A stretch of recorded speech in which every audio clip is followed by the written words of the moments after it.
Assalamualaikum. Assalamualaikum Pak Ustadz. Waalaikumsalam Sekarang, warahmatullahi wabarakatuh. maaf agak terlambat ya. Apa-apa Pak? Sebentar, kita mulai saja. Assalamualaikum warahmatullahi wabarakatuh. Yang terhormat Pak Konjen, Pak Ustadz Jazim Hamidi, Bapak Ibu sekalian.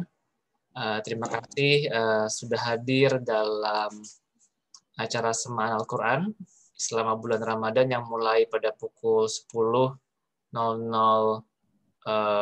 waktu 10.00 malam waktu New York atau jam 9 pagi waktu Jakarta. Hari ini adalah tanggal 16 April 2021 dan adalah malam yang keempat. Dan kita akan memasuki juz keempat Semaan Al-Quran. Acara ini terselenggara atas kerjasama antara KJRI New York dengan Ikatan Sarjana Nahdlatul Ulama atau ISNU. Baiklah, kita akan simak Semaan Al-Quran yang akan didahului dengan kultum oleh Pak Ustadz Jazim Hamidi. Kepada Pak Ustadz Jazim kami persilahkan.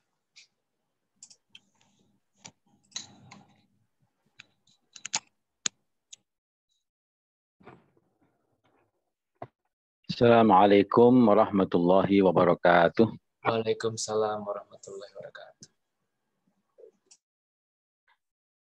Alhamdulillah wa syukrulillah wassalatu wassalamu ala rasulillah sayyidina Muhammad ibn Abdullah wa ala alihi wa sahbihi wa man tabi'ahu dahuwalah. Rabbi syrah li sadri wa yassir li amri wahlul uqdatan min lisani yafqahu qawli. Allahumma faqihna fid-din wa 'allimna at-ta'wil. Shadaqallahul azim wa shadaqa rasuluhul karim wa nahnu ala dzalika minasyahidin wasyakirin amma ba'du. Yang saya hormati Bapak Konjen RI di New York, Bapak Dr. Arifi Saiman MA beserta para stafnya, Mas Bayu sebagai pemandu, dan bapak-bapak, ibu-ibu dimanapun saja berada. Alhamdulillah pada pagi hari waktu Indonesia, malam hari waktu New York, sekarang ini kita bisa bertatap muka walaupun lewat daring. Semoga pertemuan kita ini Allah catat sebagai salah satu bentuk silaturahim kita yang memang dianjurkan oleh agama agar kita saling kenal mengenal, dita'arafu, agar juga momen Ramadan ini kita bisa manfaatkan sebaik-baiknya untuk kegiatan-kegiatan yang menghantarkan kepada syiar Ramadan. Ayyuhal hadirun yarhamukumullah. Sekarang masuk pada juz yang keempat ya Mas. Oke. Juz yang keempat itu di juz 4 itu ada 2 surah. Separuh surah Ali Imran yang kedua, kemudian awal surah An-Nisa. Sekitar 1/4 juz. Tema-tema pokok yang ada di separuh surah Ali Imran yang kedua banyak sekali ya. Demikian juga yang ada di awal surah An-Nisa nanti di akhir juz 4. Apa kira-kira tema-tema pokok dan pesan-pesan moral yang disampaikan oleh Al-Quran di juz 4 ini? Yang pertama adalah secara global dulu, bahwa awal juz 4 itu menjelaskan tentang bantahan Allah terhadap larangan orang Yahudi yang mengharamkan sebagian makanan yang halal. Nah, yang mengharamkan sebagian makanan yang halal. Nah, ini bagaimana nanti penjelasannya? Kemudian yang kedua adalah sejarah tentang Makkah atau Baitullah Al-Haram. Dijelaskan juga di awal-awal surah di awal juz 4 ini juga kewajiban umat manusia, kewajiban orang-orang mukmin untuk menjaga persatuan dan kesatuan. Jadi memang dari awal kalau kita ada NKRI gitu kan, Negara Kesatuan Republik Indonesia itu sebetulnya juga terinspirasi oleh perintah untuk melakukan menjaga kesatuan dan persatuan. Juga tema yang disampaikan di juz 4 ini adalah misalnya kisah tentang Perang Badar. Kisah tentang Perang Badar itu perang yang sangat hebat sekali karena jumlah kaum mukminin hanya 300-an melawan kaum musyrikin yang jumlahnya 3 kali lipat. Tetapi berkat pertolongan Allah, yaitu dengan diturunkannya para malaikat, Allah berikan kemenangan pada Perang Badar itu. Mungkin ini juga menginspirasi para ulama di Indonesia ketika melawan penjajah, bagaimana perang melawan penjajah dengan senjata yang sangat sederhana sekali, hanya berbekal bambu runcing tetapi bisa mengalahkan senapan, bisa mengalahkan senjata mutakhir saat itu. Itu ada juga cerita yang ada di mana kisah Perang Badar ini juga diabadikan di dalam surah Ali Imran. Kemudian juga larangan memakan harta riba, perintah bersegera meminta ampun kepada Allah SWT, dan juga perintah untuk mengambil iktibar, mengambil pelajaran atas peristiwa masa lalu. Masa lalu yang kemarin maupun masa lalu yang sangat dulu sekali, yaitu kejadian-kejadian yang menimpa para umat terdahulu seperti umat Nabi Musa, umat Ibrahim, umat Isa alaihissalam, Sulaiman dan seterusnya. Itu kita disuruh untuk mengambil ibrah, berarti kita suruh melakukan eksplorasi sejarah. Kemudian juga cerita tentang perang Uhud. Kenapa perang Uhud itu kalah? Orang Islam kalah. Kenapa? Kira-kira jadi tadi yang kalau tadi perang Badar menang, ini perang Uhudnya kalah. Nah, ini Allah memang seperti itu ya. Tidak selalu kemudian orang Islam selalu menang gitu kan. Ternyata juga Allah berikan contoh kekalahan.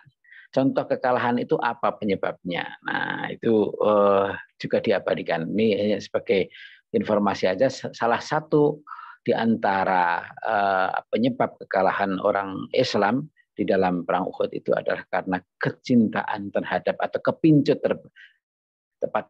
terhadap harta pampasan perang. Nah, ternyata itu adalah strategi orang kafir bisa mengalahkan atau memukul balik orang-orang mukmin. Kemudian juga tema yang ada di Ali Imran ini adalah strategi dakwah Rasulullah SAW. Strategi dakwah Rasulullah itu tidak dengan kekerasan, tidak dengan intimidasi. Agama ini Rasul ajarkan didakwahkan, disebarkan bukan cara dengan intimidasi, dengan kekerasan, dengan menakut-nakuti, bukan seperti itu. Allah abadikan sebetulnya di dalam surah Ali Imran ini, walau kunta faddan ghalidhal qalbi lang faddu min haulik. Kalau kamu berlaku kasar terhadap orang-orang kafir itu, maka orang-orang kafir itu bukan malah takut atau mendekat kamu, tapi mereka malah menjauh dari agama itu. Oleh karena itu, fabima rahmatin minallahi lintalah. Itu perintahnya adalah karena rahmat Allah, kamu berbuat lemah lembut terhadap mereka. Kemudian masih banyak lagi, misalnya tanda-tanda ulul albab. Apa tanda-tanda orang-orang yang berakal? Orang yang berakal itu tanda-tandanya adalah alladzina yadhkurunallaha qiyaman wa qu'udan wa 'ala junubihim wa yatafakkaruna fi khalqis samawati wal ardh. Jadi antara dimensi spiritual dan dimensi kecerdasan gitu kan, itu harus digabung. Orang yang bisa mendirikan sholat malam tapi juga berpikir tentang alam raya ini, alam makrokosmos dan alam mikrokosmos ini, dua-duanya harus digabung. Jadi orang-orang yang dikatakan ulul albab itu adalah orang yang mau yadhkurunallaha qiyaman wa qu'udan, mengingat Allah dalam kondisi berdiri dan duduk, tetapi juga mau berpikir tentang alam raya ini. Nah, ini adalah ayat yang memberikan stimulasi agar umat Islam itu menjadi orang yang cerdas, umat yang cerdas, menjadi ilmuwan, menjadi saintis dan seterusnya. Jadi tidak tepat kalau umat Islam itu mengajak kepada kemunduran. Umat Islam itu atau ajaran Islam itu adalah mengajak kepada agama yang eksploratif. Artinya suruh memikirkan alam raya ini, sehingga alam raya ini harus diapakan. Nah, kemudian bagaimana tantangan-tantangan yang ada di dalamnya. Itu kira-kira yang ada di surah Ali Imran ya, separuh yang kedua. Ada juga yang separuh surat An-Nisa. Surat An-Nisa beda lagi. Surat An-Nisa berbicara soal keluarga. An-Nisa itu artinya adalah perempuan-perempuan, wanita-wanita itu An-Nisa. An-Nisa ini berbicara soal hukum keluarga ya, dari awal kejadian manusia, bagaimana kemudian kita memperlakukan anak yatim, bagaimana seharusnya suami terhadap istrinya, bagaimana kemudian juga pembagian harta waris. Karena harta waris ya, bagaimana cara pembagiannya, 2:1 dan seterusnya, itu ada di situ secara jelas. Dan di akhir juz 4 itu dikatakan bahwa ada beberapa pihak atau orang yang haram untuk kita nikahi.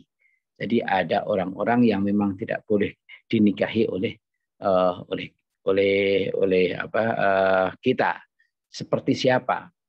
Ya ibu kita. Maksud ibu kita akan nikahi. Hurrimat 'alaikum ummahatukum wa banatukum, anak perempuan kita. Anak perempuan kita juga tidak boleh kita nikahi. Jadi kita manusia itu berbeda dengan binatang.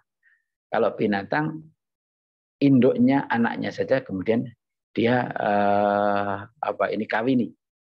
Nah, kalau manusia tidak boleh. Jadi ada pakem-pakem. Jadi ayat-ayat Al-Qur'an itu ada yang mujmal, ada yang muqayyad, ada yang am, ada yang khos, ada yang mutasyabihat, ada yang muhkamat.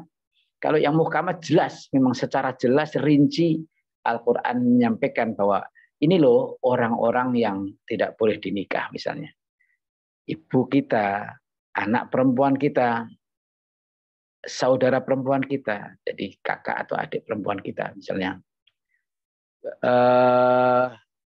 Bibi atau bude kita dari bapak, bibi atau bude kita dari ibu. Ammatukum wa khalatukum wa banatul akhi, keponakan dan seterusnya itu ada di akhir persis di juz 4. Nah, itu kira-kira gambaran besarnya yang ada di juz 4. Saya akan mengambil satu saja ini karena waktu ya. Mungkin di awal surah di awal juz 4 itu ada kata-kata inna awwala baiti wudi'a lin-nasi lalladzi bi Bakkata mubarakan wa hudal lil alamin. Inna awwala baiti wudi'a lin-nasi lalladzi bi Bakkata mubarakan wa hudal lil alamin. Fihi ayatun bayyinatun maqamu Ibrahim wa man dakhalahu kana amina walillahi 'alan nasi hajjul baiti man istata'a ilaihi sabila. Wa man kafara fa innallaha ghaniyun 'anil 'alamin. Jadi Makkah di mana di situ ada Ka'bah, itu adalah dulu namanya Bakkah, pakai ba, bibak kata, lalali bibak kata, Bakkah. Menurut mufasir bahwa Bakkah ini maknanya adalah berkerumun atau rame. Jadi sangat korelatif sekali kalau Bakkah maknanya rame atau berkerumun, karena secara real kenyataannya memang demikian bahwa Masjidil Haram sampai hari ini juga sudah banyak manusia yang sudah pernah datang ke sana, jutaan manusia yang datang ke sana. Inna awwala baiti wudi'a lin-nasi lalladzi bi Bakkah, bahwa sesungguhnya awal Bait Al-Haram yang dibangun, yang ditetapkan oleh manusia untuk manusia itu adalah Bakkah, yaitu ya Makkah itu. Makkah itu mubarakan, didesain oleh Allah SWT sebagai negeri yang diberkahi. Sebagai negeri yang diberkahi. Jadi negeri ini diberkahi ternyata sejak zaman dulu. Jadi Nabi Ibrahim itu pernah berdoa kepada Allah SWT agar supaya Makkah itu diberkahi oleh Allah SWT. Dan semoga hati seluruh manusia itu cenderung ke Makkah. Nah, ini terbukti doa Nabi Ibrahim itu terijabah begitu, karena sampai sekarang semua orang tertuju matanya kepada Makkah. Apalagi bulan Ramadan seperti ini. Banyak sekali manusia sekarang ini yang rindu sekali untuk bisa datang di Masjidil Haram. Itu artinya doa Nabi Ibrahim, faj'al af'idatam minan nasi tahwi ilaihim. Ya Allah, jadikan hati-hati manusia itu, hati umat manusia itu tahwi ilaihim, condong kepada anak cucu Ibrahim yang ada di Makkah pada saat itu. Warzuqhum minas samarati la'allahum yashkurun, dan berilah mereka buah-buahan agar mereka itu bersyukur. Nah, ini juga terbukti bahwa lucu di Makkah itu kan tandus negerinya, tanahnya tandus. Tetapi buah-buahan, segala macam buah sekarang semuanya ada di Makkah. Ya, itulah kehebatan Makkah. Itu yang disebut mubarakan wa hudal lil alamin. Nah, dari sini juga ayat ini juga yang menyatakan bahwa kewajiban melaksanakan ibadah haji itu bagi yang kuasa, bagi yang mampu menjalankannya. Walillahi 'alan nasi hijjul baiti man istata'a ilaihi sabila. Ya, itu dalilnya orang wajib mengerjakan haji. Semua manusia, orang Islam ini wajib mengerjakan haji. Tetapi catatannya bagi yang mampu. Mampu itu artinya mampu fisiknya, mampu keamanannya, mampu keselamatannya, mampu hartanya, dan seterusnya. Nah, itu tafsiran daripada istita'ah.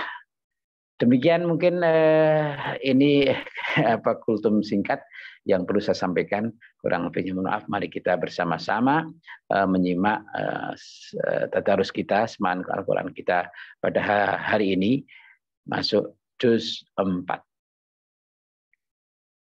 Kita buka dengan suratul Baqarah, suratul Fatihah. Liridwaillah wa li syafaati Rasulillah.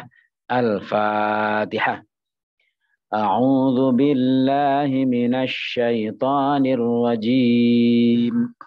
Bismillahirrahmanirrahim. Alhamdulillahi rabbil alamin. Ar-Rahmanir Rahim. Maliki yaumiddin. Iyyaka na'budu wa iyyaka nasta'in. Ihdinas siratal mustaqim. Siratal ladzina an'amta 'alaihim ghairil maghdubi 'alaihim waladdallin. الضالين آمين.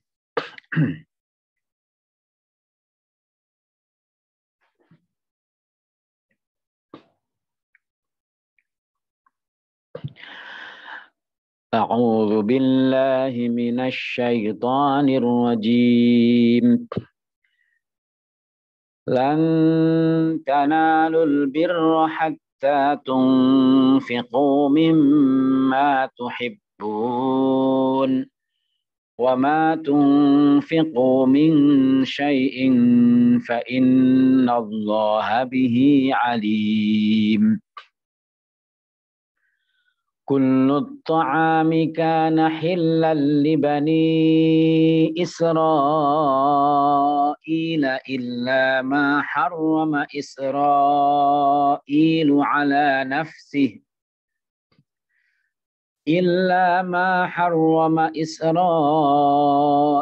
على نفسه من قبل أن تنزل التوراة. قل فأتوا بالتوراة فاتلوها إن كنتم صادقين. فمن افترى على الله الكذب من بعد ذلك فأولئك هم الظالمون. قل صدق الله فاتبعوا ملة إبراهيم حنيفا وما كان من المشركين. إن أول بيت وضع للناس للذي ببكة مباركا وهدى للعالمين. فيه آيات بينات مقام إبراهيم ومن دخله كان آمنا ولله على الناس حج البيت من استطاع إليه سبيلا ومن كفر فإن الله غني عن العالمين. قل يا أهل الكتاب لم تكفرون بآيات الله والله شهيد على ما تعملون. قل يا أهل الكتاب لم تصدون عن سبيل الله من آمن تبغونها عوجا وأنتم شهداء وما الله بغافل عما تعملون.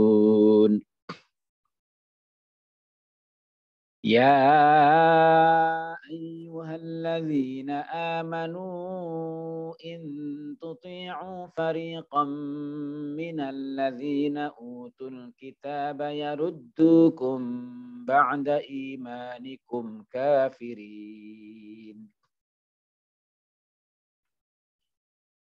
وكيف تكفرون وأنتم تتلى عليكم آيات الله وفيكم رسوله ومن يعتصم بالله فقد هدي إلى صراط مستقيم. يا أيها الذين آمنوا اتقوا الله حق تقاته ولا تموتن إلا وأنتم مسلمون. واعتصموا بحبل الله جميعا ولا تفرقوا واذكروا نعمة الله عليكم إذ كنتم أعداء فألف بين قلوبكم فأصبحتم بنعمته إخوانا وكنتم على شفا حفرة من النار فأنقذكم منها كذلك يبين الله لكم آياته لعلكم تهتدون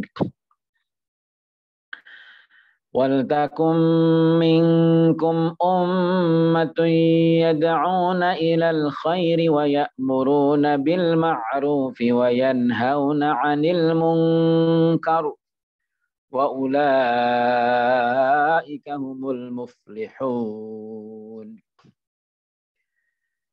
ولا تكونوا كالذين تفرقوا واختلفوا من بعد ما جاءهم البينات وأولئك لهم عذاب عظيم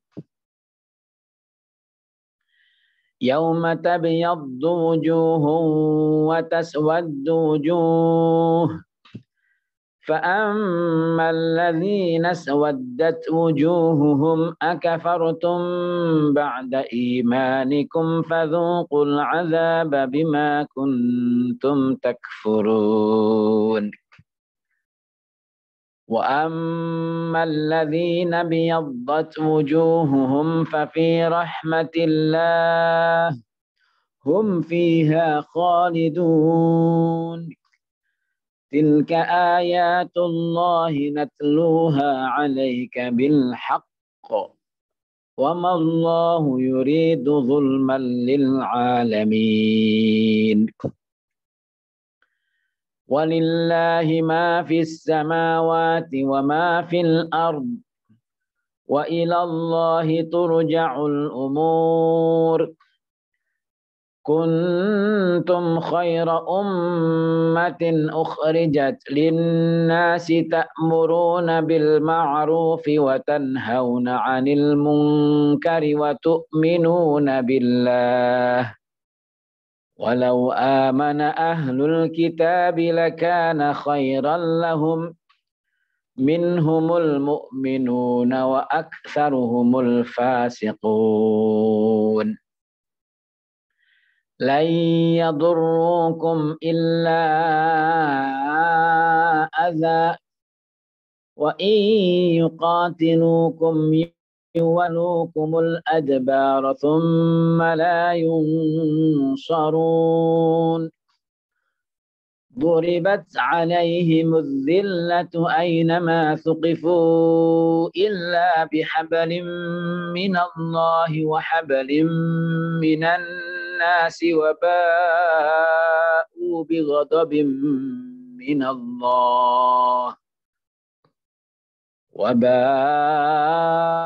بغضب من الله وضربت عليهم المسكنة ذلك بأنهم كانوا يكفرون بآيات الله ويقتلون الأنبياء بغير حق ذلك بما عصوا وكانوا يعتدون ليسوا سواء من أهل الكتاب أمة قائمة يتلون آيات الله آناء الليل وهم يسجدون يؤمنون بالله واليوم الآخر ويأمرون بالمعروف وينهون عن المنكر ويسارعون في الخيرات وأولئك من الصالحين وما يفعلوا من خير فلن يكفروه والله عليم بالمتقين إن الذين كفروا لن تغني عنهم أموالهم ولا أولادهم من الله شيئا وأولئك أصحاب النار هم فيها خالدون مثل ما ينفقون في هذه الحياة الدنيا كمثل ريح فيها سر أصابت حرث قوم ظلموا أنفسهم كمثل ريح فيها سر أصابت حرث قوم ظلموا أنفسهم فأهلكته وما ظلمهم الله ولكن أنفسهم يظلمون يا أيها الذين آمنوا لا تتخذوا بطانة من دونكم لا يألونكم خبالا ودوا ما عنتم قد بدت البغضاء من أفواههم وما تخفي صدورهم أكبر قد بينا لكم الآيات إن كنتم تعقلون ها أنتم أولئك تحبونهم ولا يحبونكم وتؤمنون بالكتاب كله وإذا لقوكم قالوا آمنا وإذا خلوا عضوا عليكم الأنامل من الغيظ قل موتوا بغيظكم إن الله عليم بذات الصدور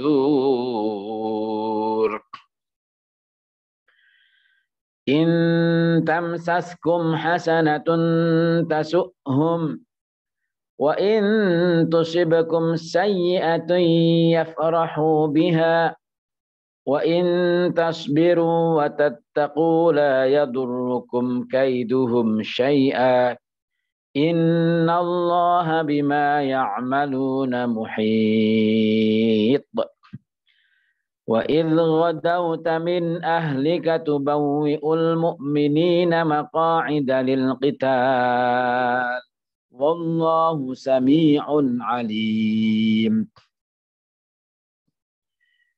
إذ هم الطائفتان منكم أن تفشلا والله وليهما وعلى الله فليتوكل المؤمنون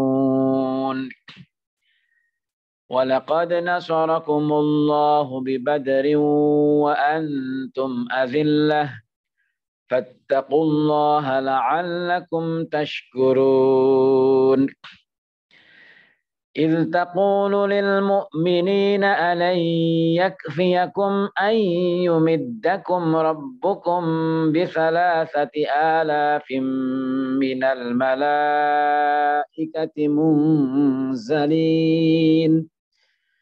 بلى إن تصبروا وتتقوا ويأتوكم من فورهم هذا يمددكم ربكم ب5,000 من الملائكة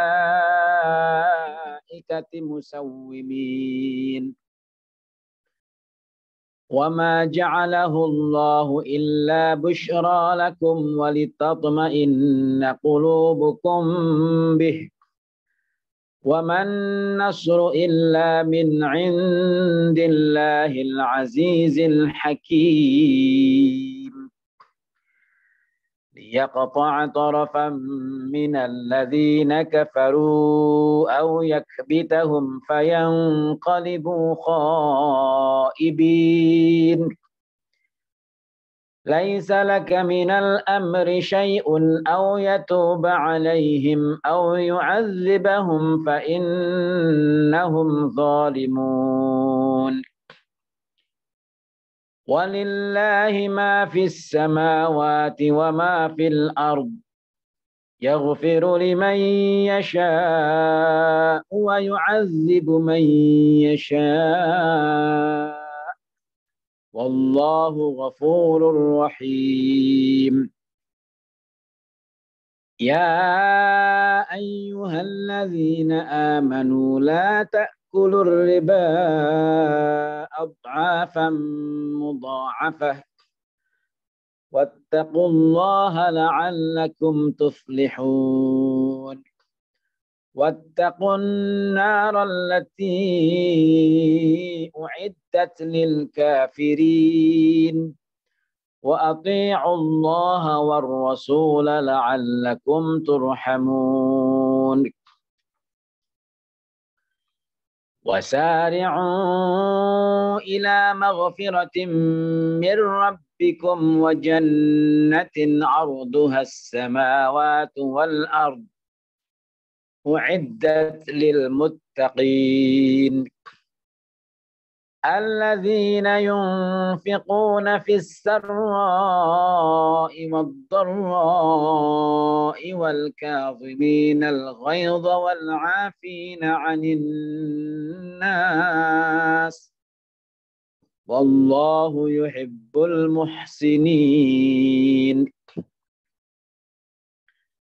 والذين إذا فعلوا فاحشة أو ظلموا أنفسهم ذكروا الله فاستغفروا لذنوبهم ومن يغفر الذنوب إلا الله ولم يصروا على ما فعلوا وهم يعلمون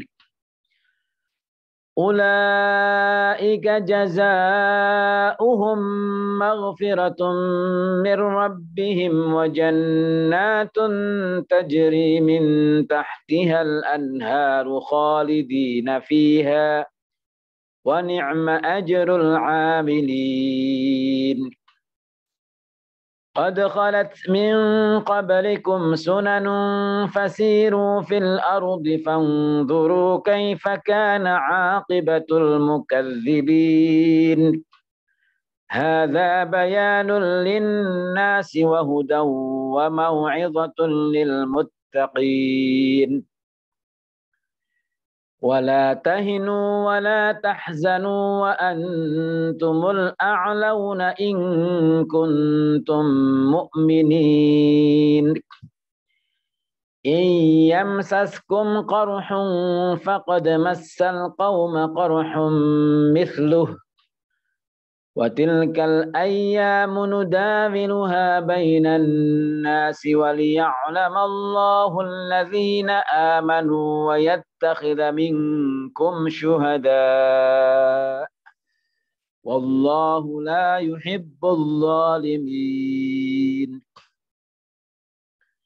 وليمحص الله الذين آمنوا ويمحق الكافرين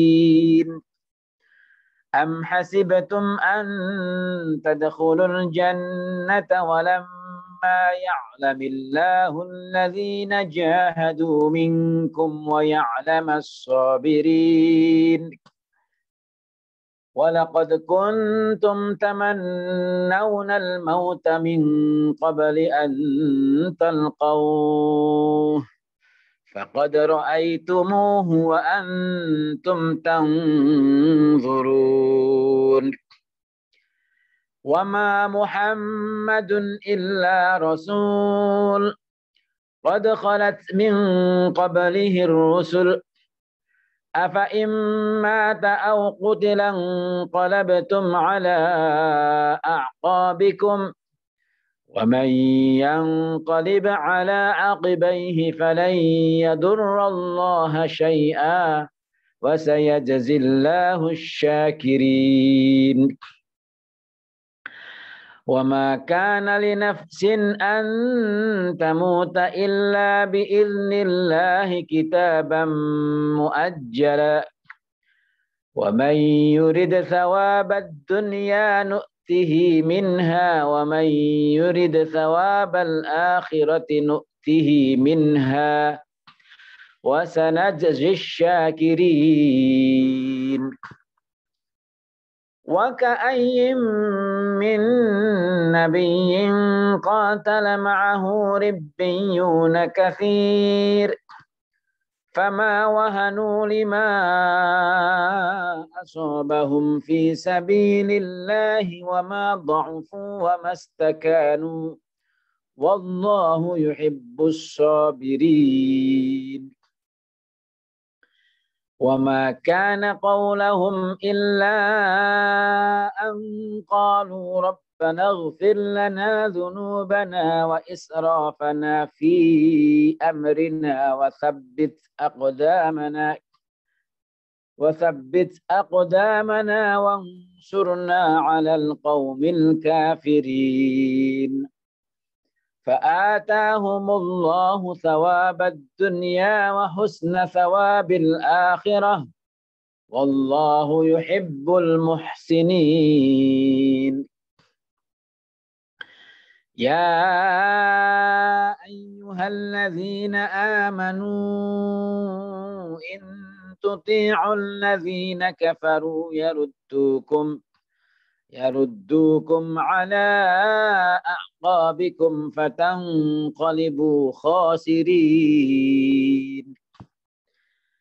بل الله مولاكم وهو خير الناصرين سنلقي في قلوب الذين كفروا الرعب بما أشركوا بالله ما لم ينزل به سلطانا ومأواهم النار وبئس مثوى الظالمين ولقد صدقكم الله وعده إذ تحسونهم بإذنه حتى إذا فشلتم وتنازعتم في الأمر وعصيتم من بعد ما أراكم ما تحبون منكم من يريد الدنيا ومنكم من يريد الآخرة ثم صرفكم عنهم ليبتليكم ولقد عفا عنكم والله ذو فضل على المؤمنين إذ تسعدون ولا تلوون على أحد والرسول يدعوكم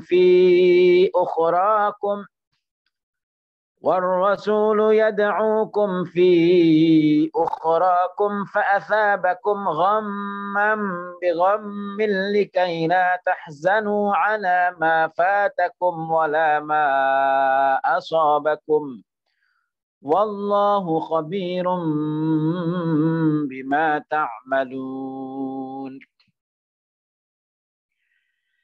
ثم أنزل عليكم من بعد الغم أمنة نعاسا يغشى طائفة منكم وطائفة قد أهمتهم أنفسهم يظنون بالله غير الحق ظن الجاهلية يقولون هل لنا من الأمر من شيء قل إن الأمر كله لله يخفون في أنفسهم ما لا يبدون لك يقولون لو كان لنا من الأمر شيء ما قتلنا هاهنا قل لو كنتم في بيوتكم لبرز الذين كتب عليهم القتل إلى مضاجعهم وليبتلي الله ما في صدوركم وليمحص ما في قلوبكم والله عليم بذات الصدور إن الذين تولوا منكم يوم التقى الجمعان إنما استزلهم الشيطان ببعض ما كسبوا ولقد عفى الله عنهم إن الله غفور حليم يا أيها الذين آمنوا لا تكونوا كالذين كفروا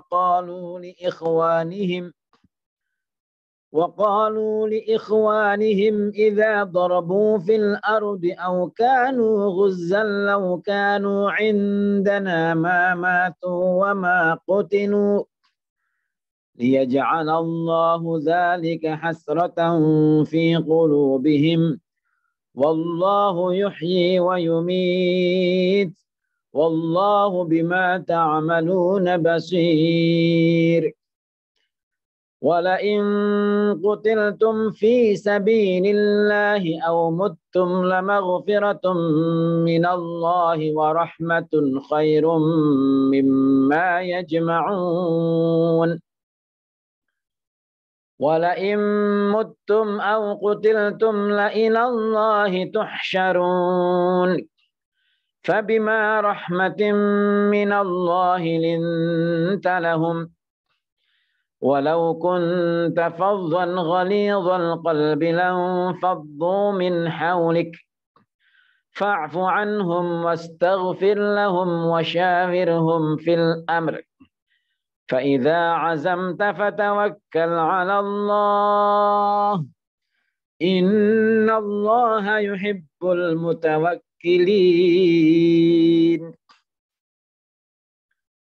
إن ينصركم الله فلا غالب لكم وإن يخذلكم فمن ذا الذي ينصركم من بعده وعلى الله فليتوكل المؤمنون وما كان لنبي أن يغل ومن يغل يأت بما غل يوم القيامة ثم توفى كل نفس ما كسبت وهم لا يظلمون أفمن اتبع رضوان الله كمن باء بسخط من الله ومأواه جهنم وبئس المهاد هم درجات عند الله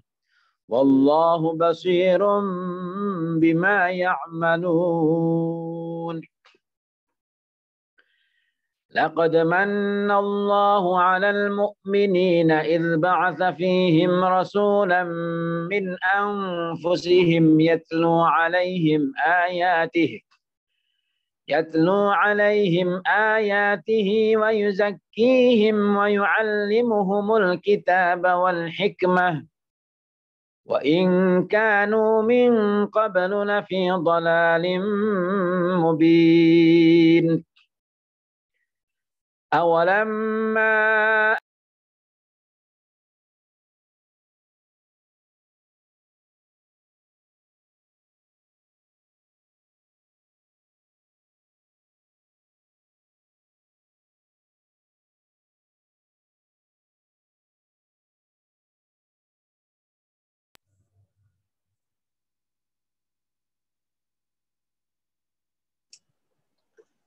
Yang maaf Pak Ustadz, tadi ada sempat kehilangan suara saya.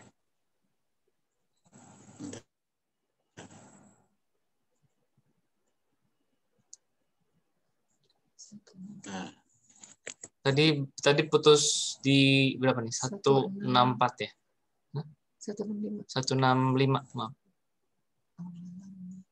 Awal lama. Sekarang 16 sekarang udah. Halo? Sekarang udah Pak. Halo? Sudah Pak, sudah.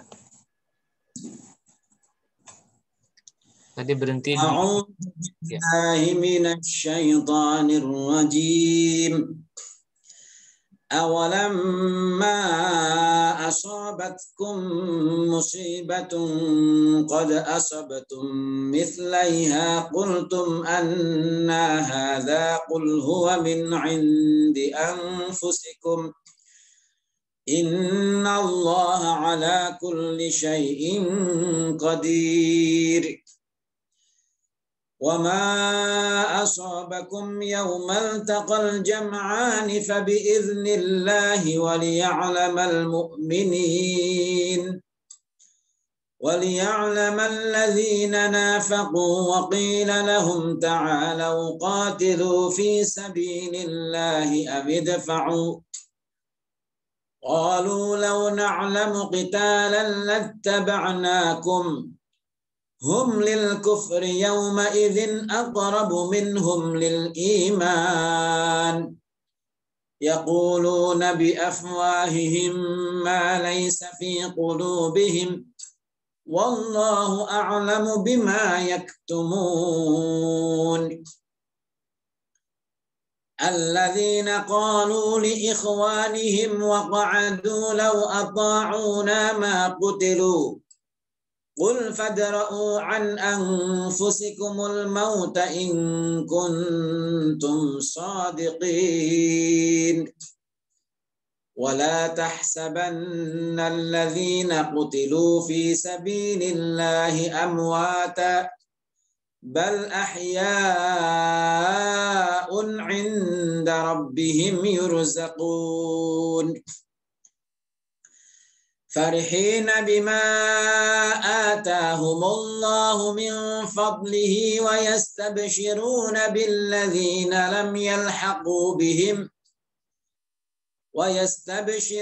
بالذين لم يلحقوا بهم من خلفهم ألا خوف عليهم ولا هم يحزنون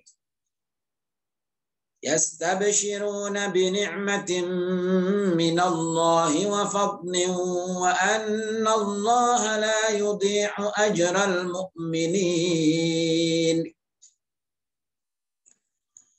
الذين استجابوا لله والرسول من بعد ما أصابهم القرح للذين أحسنوا منهم واتقوا أجر عظيم الذين قال لهم الناس إن الناس قد جمعوا لكم فاخشوهم فزادهم إيمانا وقالوا حسبنا الله ونعم الوكيل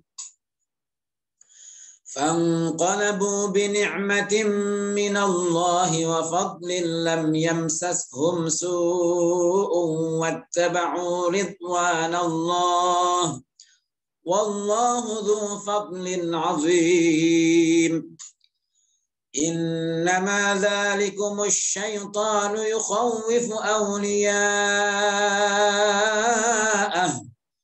فلا تخافوهم وخافون إن كنتم مؤمنين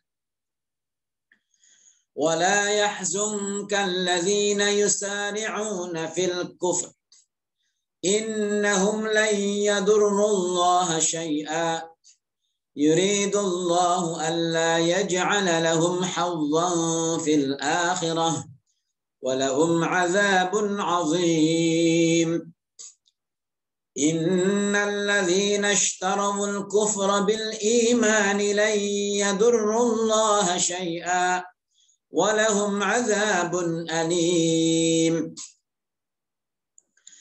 ولا يحسبن الذين كفروا أنما نملي لهم خير لأنفسهم إنما نملي لهم ليزدادوا إثما ولهم عذاب مهين ما كان الله ليذر المؤمنين على ما أنتم عليه حتى يميز الخبيث من الطيب وما كان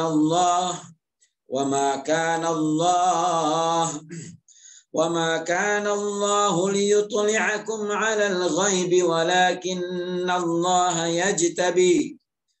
ولكن الله يجتبي من رسله من يشاء فآمنوا بالله ورسله وإن تؤمنوا وتتقوا فلكم أجر عظيم ولا يحسبن الذين يبخلون بما آتاهم الله من فضله هو خيرا لهم بل هو شر لهم سيطوقون ما بخلوا به يوم القيامة ولله ميراث السماوات والأرض والله بما تعملون خبير. لقد سمع الله قول الذين قالوا إن الله فقير ونحن أغنياء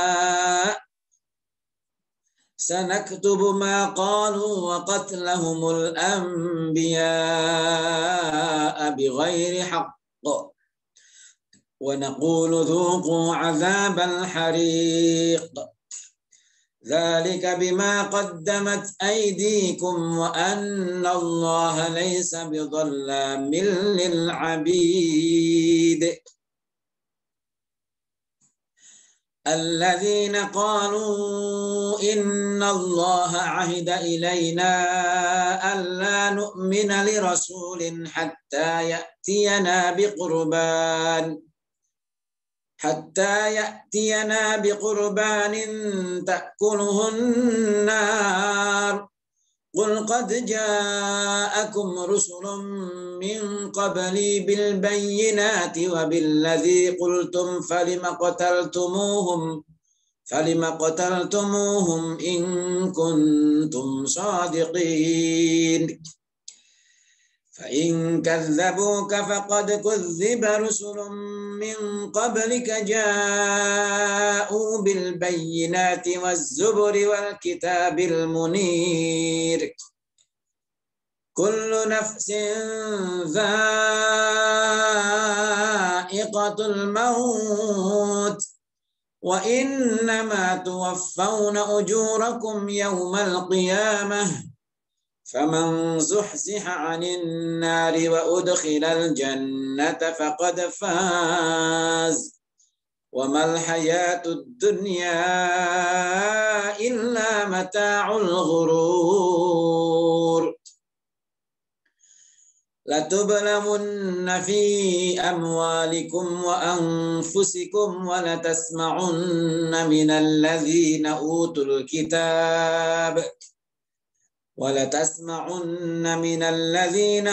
الكتاب من قبلكم ومن الذين أشركوا أذى كثيرا وإن تصبروا وتتقوا فإن ذلك من عزم الأمور. وإذ أخذ الله ميثاق الذين أوتوا الكتاب لتبيننه للناس ولا تكتمونه فنبذوه وراء ظهورهم واشتروا به ثمنا قليلا فبئس ما يشترون. لا تحسبن الذين يفرحون بما أتوا ويحبون أن يحمدوا بما لم يفعلوا فلا تحسبنهم بمفازة من العذاب ولهم عذاب أليم. ولله ملك السماوات والأرض والله على كل شيء قدير. إن في خلق السماوات والأرض واختلاف الليل والنهار لآيات لأولي الألباب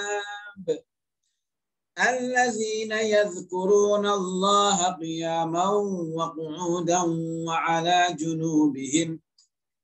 وعلى جنوبهم ويتفكرون في خلق السماوات والأرض ربنا ما خلقت هذا باطلا سبحانك فقنا عذاب النار. ربنا إنك من تدخل النار فقد أخزيته وما للظالمين من أنصار. ربنا إننا سمعنا مناديا ينادي للإيمان أن آمنوا بربكم فآمنا ربنا فاغفر لنا ذنوبنا وكفر عنا سيئاتنا وتوفنا مع الأبرار ربنا وآتنا ما وعدتنا على رسلك ولا تخزنا يوم القيامة إنك لا تخلف الميعاد فاستجاب لهم ربهم أني لا أضيع عمل عامل منكم من ذكر أو أنثى بعضكم من بعض فالذين هاجروا وأخرجوا من ديارهم وأوذوا في سبيلي وقاتلوا وقتلوا لأكفرن عنهم سيئاتهم ولأدخلنهم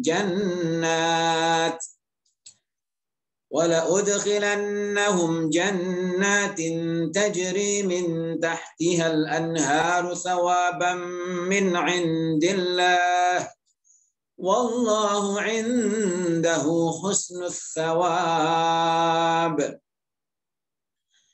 لا يغرنك تقلب الذين كفروا في البلاد متاع قليل ثم مأواهم جهنم وبئس المهاد لكن الذين اتقوا ربهم لهم جنات تجري من تحتها الأنهار خالدين فيها نزلا من عند الله وما عند الله خير للأبرار وإن من أهل الكتاب لمن يؤمن بالله وما أنزل إليكم وما أنزل إليهم خاشعين لله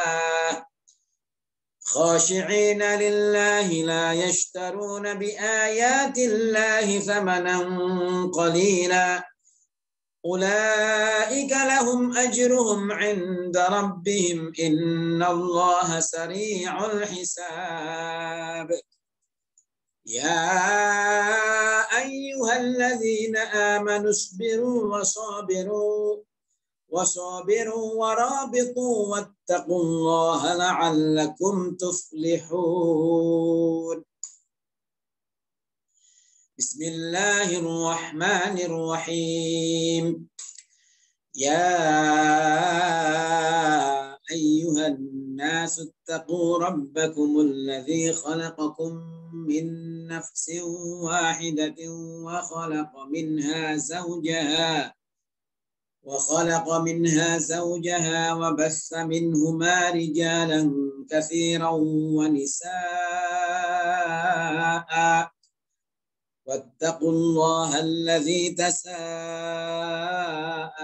به والأرحام إن الله كان عليكم رقيبا وآتوا اليتامى أموالهم ولا تتبدلوا الخبيث بالطيب ولا تأكلوا أموالهم إلى أموالكم إنه كان حوبا كبيرا وإن خفتم ألا تقسطوا في اليتامى فانكحوا ما طاب لكم من النساء مثنى وثلاث ورباع فإن خفتم ألا تعدلوا فواحدة أو ما ملكت أيمانكم ذلك أدنى ألا تعولوا وآتوا النساء صدقاتهن نحلة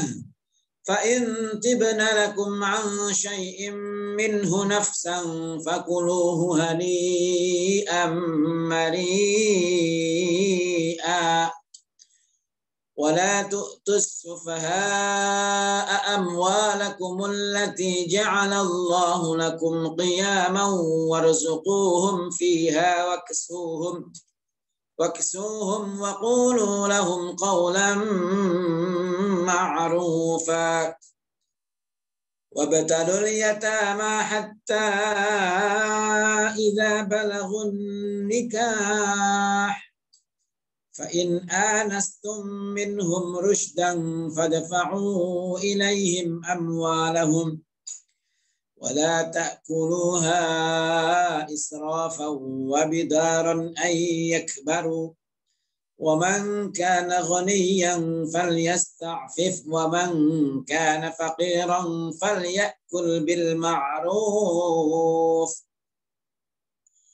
فإذا دفعتم إليهم أموالهم فأشهدوا عليهم وكفى بالله حسيبا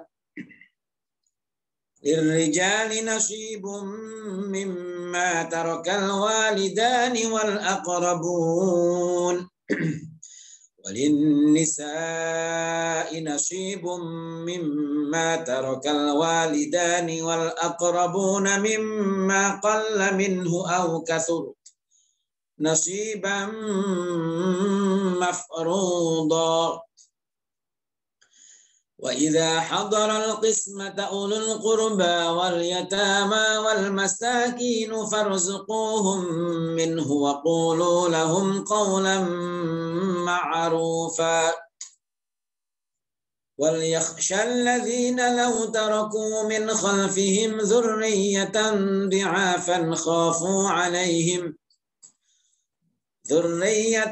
ضعافا خافوا عليهم فليتقوا الله وليقولوا قولا سديدا إن الذين يأكلون أموال اليتامى ظلما إنما يأكلون في بطونهم نارا وسيصلون سعيرا يوصيكم الله في أولادكم للذكر مثل حظ الأنثيين فإن كن نساء فوق 2 فلهن ثلثا ما ترك وإن كانت واحدة فلها النصف ولأبويه لكل واحد منهما السدس مما ترك إن كان له ولد فإن لم يكن له ولد وورثه أبواه فلأمه الثلث فإن كان له إخوة فلأمه السدس من بعد وصية يوصي بها أو دين آباؤكم وأبناؤكم لا تدرون أيهم أقرب لكم نفعا فريضة من الله إن الله كان عليما حكيما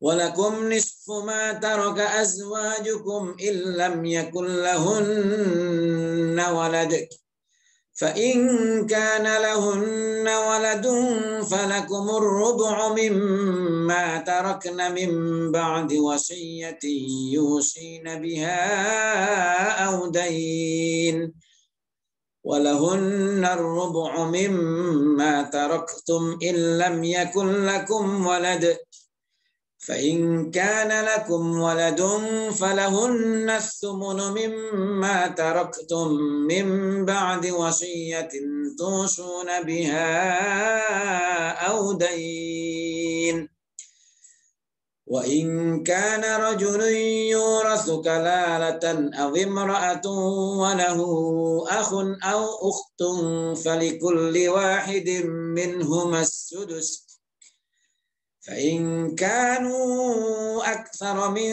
ذلك فهم شركاء في الثلث من بعد وصية يوصى بها أو دين غير مضار وصية من الله والله عليم حليم تلك حدود الله ومن يطع الله ورسوله يدخله جنات تجري من تحتها الأنهار خالدين فيها وذلك الفوز العظيم ومن يعص الله ورسوله ويتعد حدوده يدخله نارا خالدا فيها وله عذاب مهين واللاتي يأتين الفاحشة من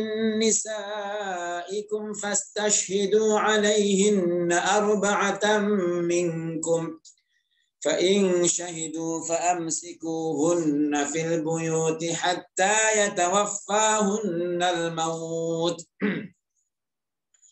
حتى يتوفاهن الموت أو يجعل الله لهن سبيلا واللذان يأتيانها منكم فآذوهما فإن تابا وأصلحا فأعرضوا عنهما إن الله كان توابا رحيما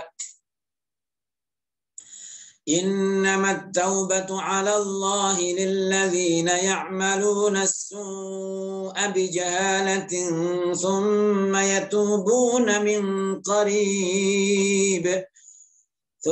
يتوبون من قريب فأولئك يتوب الله عليهم وكان الله عليما حكيما وليست التوبة للذين يعملون السيئات حتى إذا حضر أحدهم الموت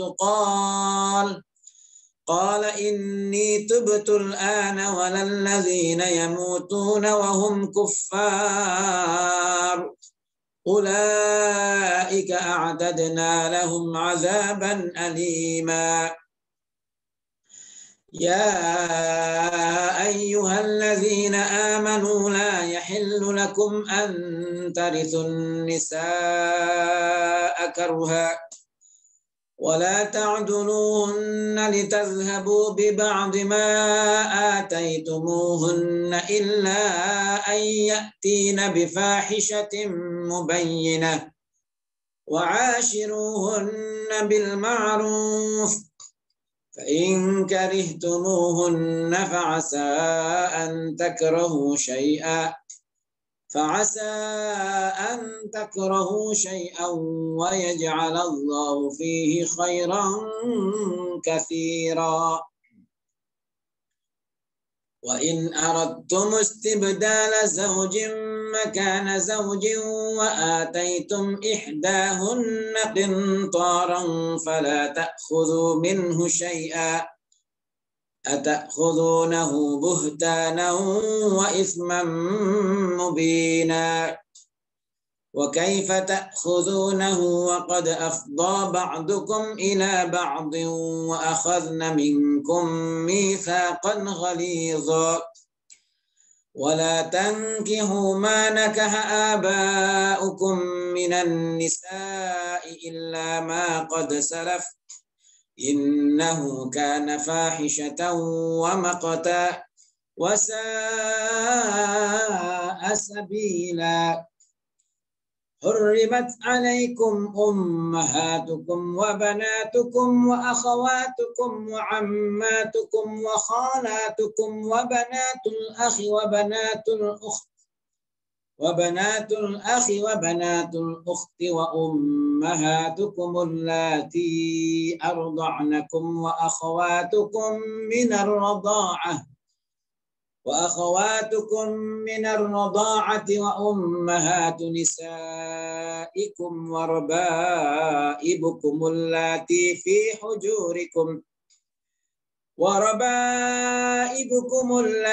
في حجوركم من نسائكم اللاتي دخلتم بهن فإن لم تكونوا دخلتم بهن فلا جناح عليكم وحلائل أبنائكم الذين من أصلابكم وأن تجمعوا بين الأختين إلا ما قد سلف إن الله كان غفورا رحيما صدق الله العلي العظيم الفاتحة. أعوذ بالله من الشيطان الرجيم بسم الله الرحمن الرحيم الحمد لله رب العالمين الرحمن الرحيم مالك يوم الدين إياك نعبد وإياك نستعين اهدنا الصراط المستقيم صراط الذين أنعمت عليهم غير المغضوب عليهم ولا الضالين آمين. اللهم ارحمنا بالقرآن واجعله لنا إماما ونورا وهدى ورحمة. اللهم ذكرنا منه ما نسينا وعلمنا منه ما جهلنا وارزقنا تلاوته آناء الليل وأطراف النهار واجعله لنا حجة يا رب العالمين.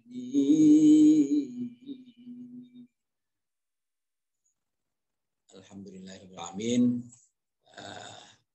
Semaan pada siang malam hari ini bisa kita selesaikan juz 4. Semoga semaan kita, tadarus kita di siang malam hari ini diterima oleh Allah Subhanahu wa taala dan semoga biasa diberikan kekuatan lahir batin untuk melaksanakan ibadah puasa ini dengan sebaik-baiknya dan nanti berujung dengan Idul Fitri kembali kepada kesucian. Kurang lebihnya mohon maaf. Wallahu muwaffiq ila aqwamit thoriq wal afu minkum. Wassalamualaikum warahmatullahi wabarakatuh. Waalaikumsalam warahmatullahi wabarakatuh. Terima kasih Pak Ustadz. Ya. Sudah masuk ke 4 dan juz 4 dan ya kita harapkan nanti kita bisa menghatamkan Al-Quran pada bulan puasa ini. Ya itu ada yang ikut itu Pak, itu Katib Suriah PCNU Kota Depok itu Pak. Oh. Itu namanya Nasihun Syahroni. Oh nggih Pak Khotib. Salam kenal Pak Khotib. Nggih. Alhamdulillah. Nggih, alhamdulillah. Terima kasih Pak Konjen. Ya kami ini jelek-jelek gini nih pernah jadi Pak. Pendiri PCNU Paris, Prancis. Alhamdulillahirabbil alamin. Nggih. Ya. Terima kasih. Nggih. Lanjutlah nih. Ya Pak. Baik. Pak Jazim, lanjut monggo. Ya. Baik, terima kasih. Pak. Ya, terima kasih. Alhamdulillah kita sudah selesai sudah menyelesaikan juz keempat.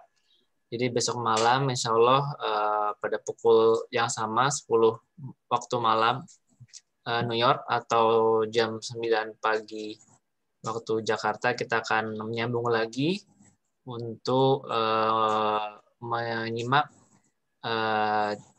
juz ke-5 yaitu An-Nisa dari ayat 24 sampai dengan An-Nisa juga masih di ayat 147. Ya, Mas Bayu, mungkin sedikit Mas sebelum kita mengakhiri acara ini. Jadi nanti untuk tanggal 22 itu kan kebetulan kami akan melakukan buka puasa bersama dengan mahasiswa kita di sini. Juga karena ada 6 tambahan lagi Pak yang mahasiswa Fulbright dari kita. Dan kami nanti akan kita lanjutkan dengan tarawih berjamaah dan nanti semaan Pak. Jadi mungkin nanti Mas Bayu akan komunikasi dengan Bapak.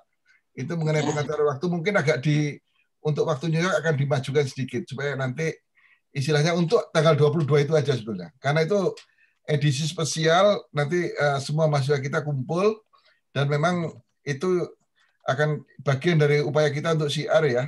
Intinya untuk bisa membantu mereka untuk lebih dekat ke agama. Bagi mereka yang mungkin masih belum menekuni agama secara baik gitu loh. Jadi itu harapan. Ya insya Allah nanti. Dan untuk Bapak sekalian jangan sampai besok ini surat yang mungkin paling ditunggu-tunggu, surat Anisa besok ini. Pak Panjen, sebetulnya kita mau menjelaskan hal-hal yang agak spesifik tapi kan nggak enak gitu rasanya gitu kan. Surat itu. Ya. Oke Pak, matur nuwun, terima kasih. Saya kembalikan waktu ke Mas Bayu. Alhamdulillah. Baik, terima kasih Pak Konjen. Jadi mungkin tanggal 22 itu atau tanggal 23 pagi ya Pak ya. Tanggal 23 waktu Bapak, waktu Indonesia. Kita akan mulai setengah jam lebih cepat Pak untuk tanggal 23 pagi waktu Indonesia. Hari apa itu Mas ya? Hari apa ya? Sebentar. 23 pagi itu hari Jumat Pak. Jumat ya. Oke. Hari Jumat. Insyaallah. Ya. Mungkin Bapak, Ibu, Pak Konjen, dan teman-teman yang menghadiri, terima kasih.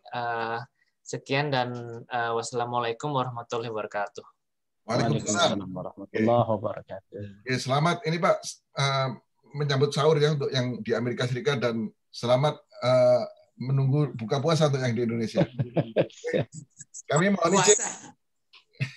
Iya, sama-sama. Saya sekali.